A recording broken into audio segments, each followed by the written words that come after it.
Thank you, everybody, and thank you for having me here. This is such an honor to be a part of this powerful, amazing event and community.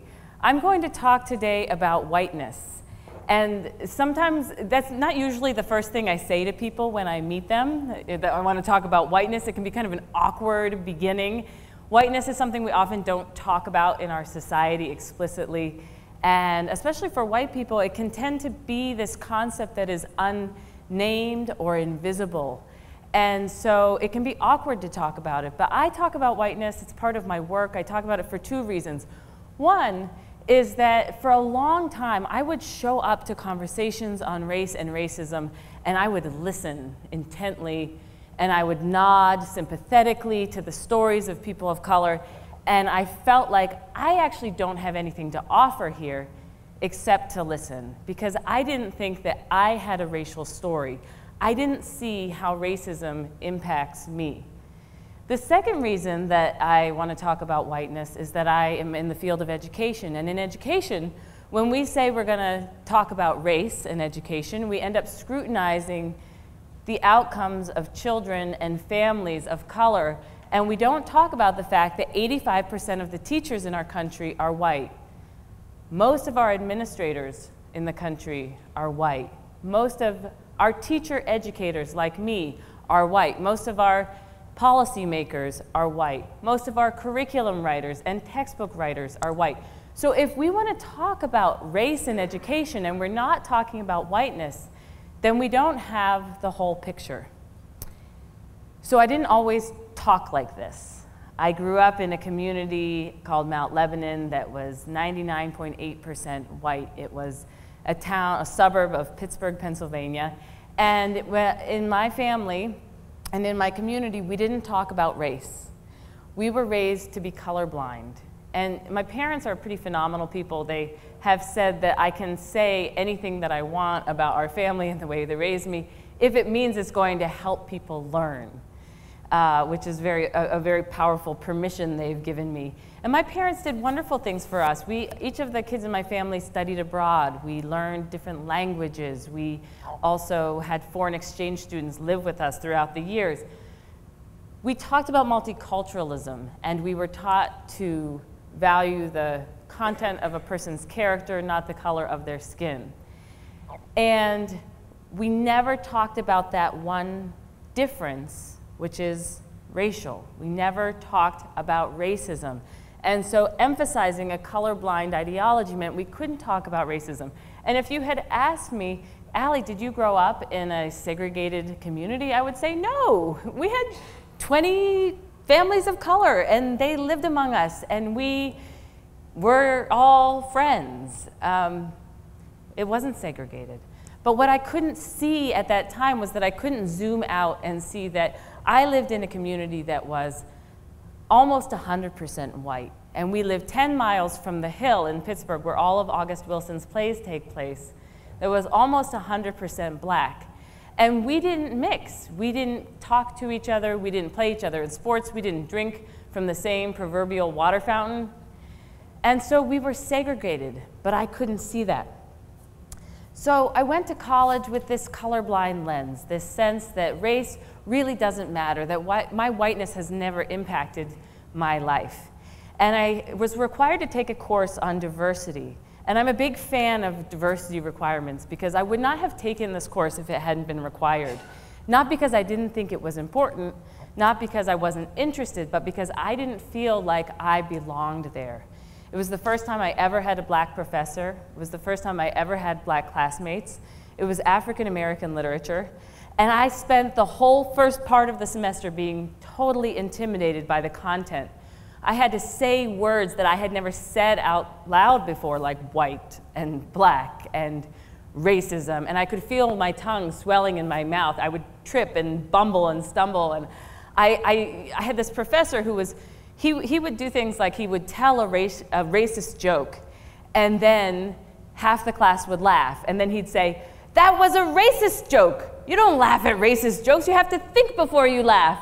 And so I would sit there thinking, like, really, every time he said anything, I would think, am I supposed to laugh now? Am I not supposed to laugh? How does not laughing look?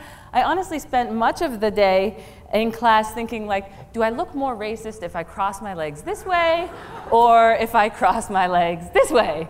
And it was all this very self-focused analysis trying to figure out, how do I show up here? I have no practice being in this conversation. That semester we read 14 novels by African American authors, and by the end of the semester I had learned two really important things that have stayed with me for my life.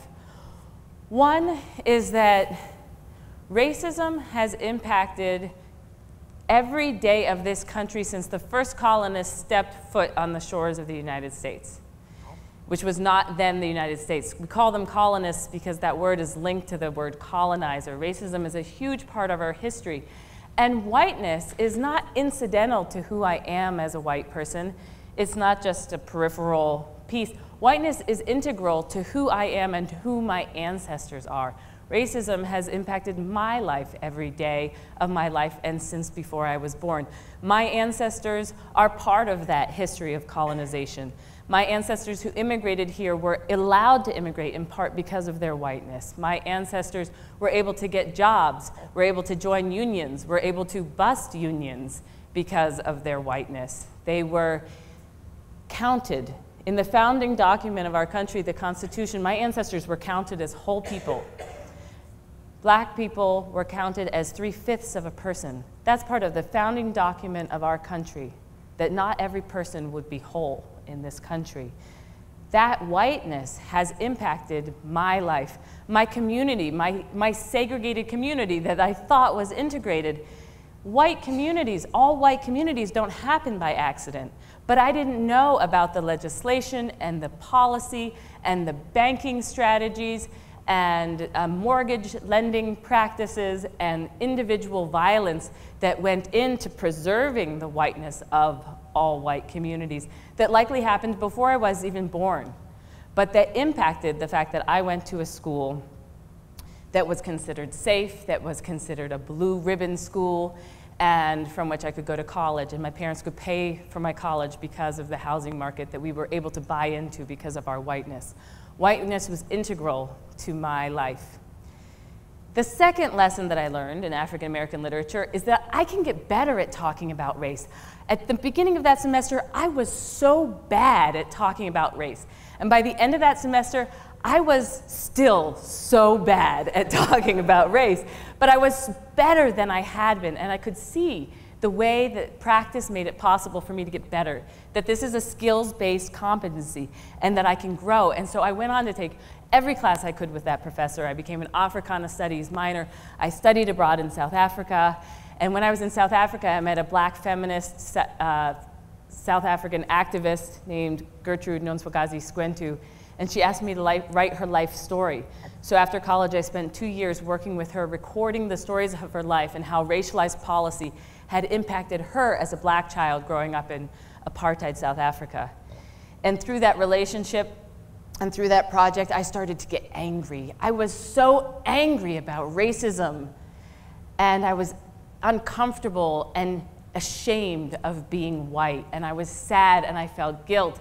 And then I decided what I'm going to do is I'm going to show up to the table of racial conversations and I'm going to feel guilty. That's what I can do for racial justice.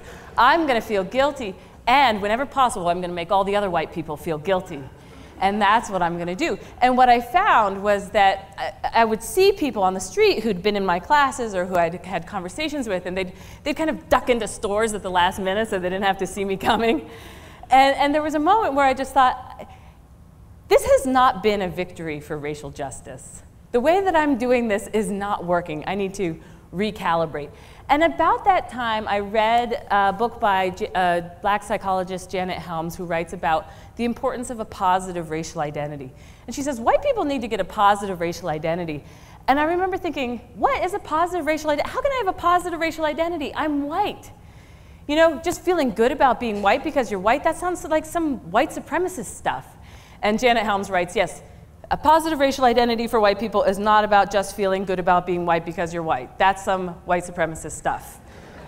A positive racial identity is not about feeling good about being white. It's also not about feeling bad about being white. It's about understanding what it means to be white in the context of a heavily racialized society that has historically and still today distributes resources and opportunities inequitably, favoring white people against people of color.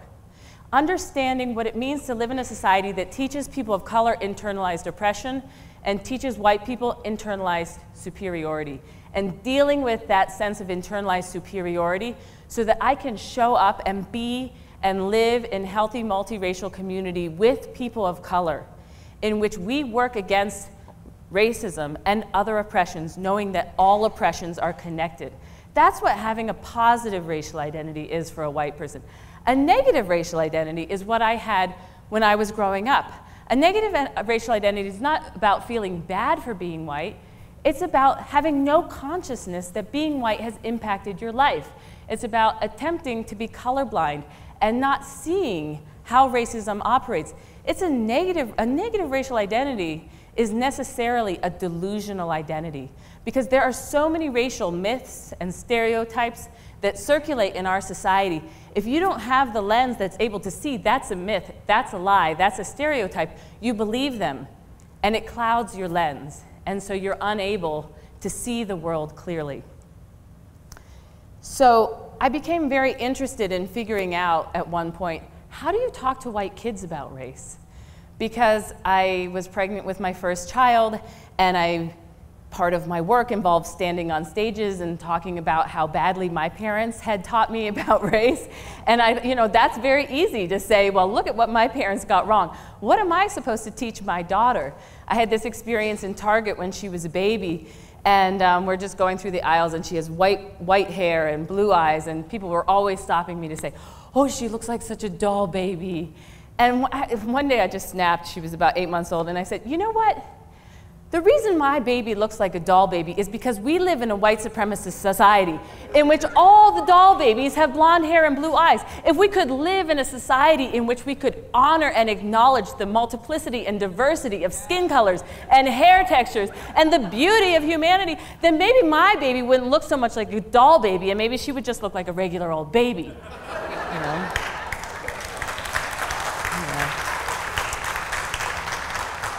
Okay, so it makes a good story, but the woman just looked at me, you know?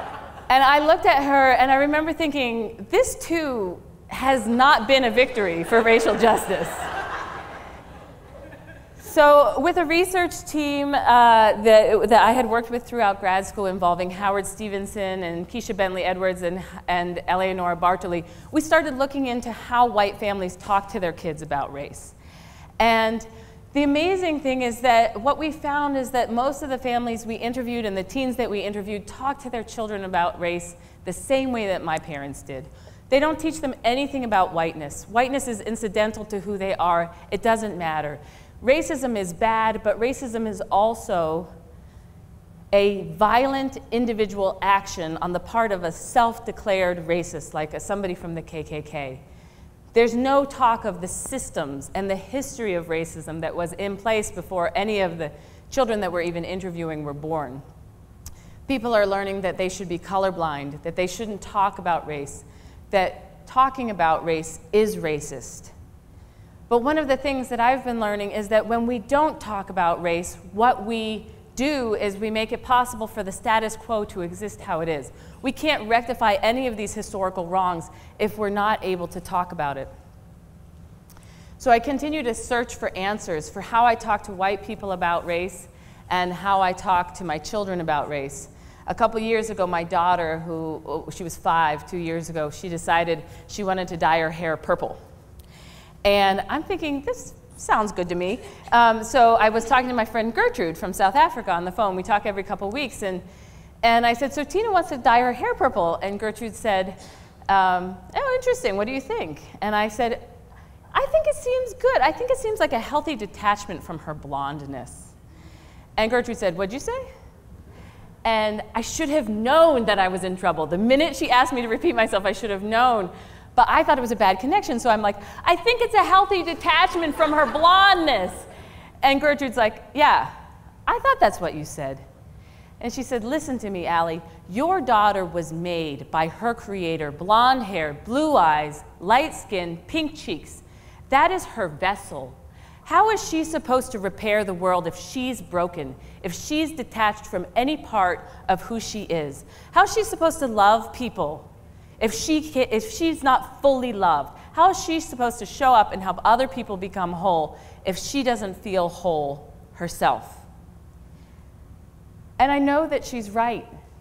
And her words guide me in the work that I do. When I think about talking to my children, when I think about talking with teachers and in communities, what is the point of talking about race and racism?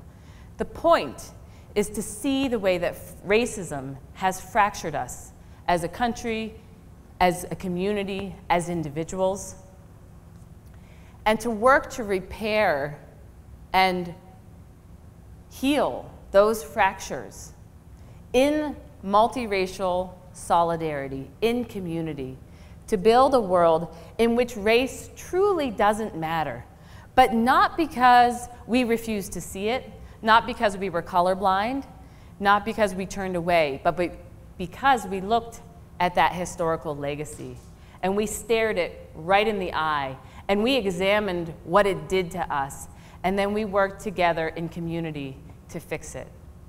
And I think that could be a victory for racial justice. Thank you.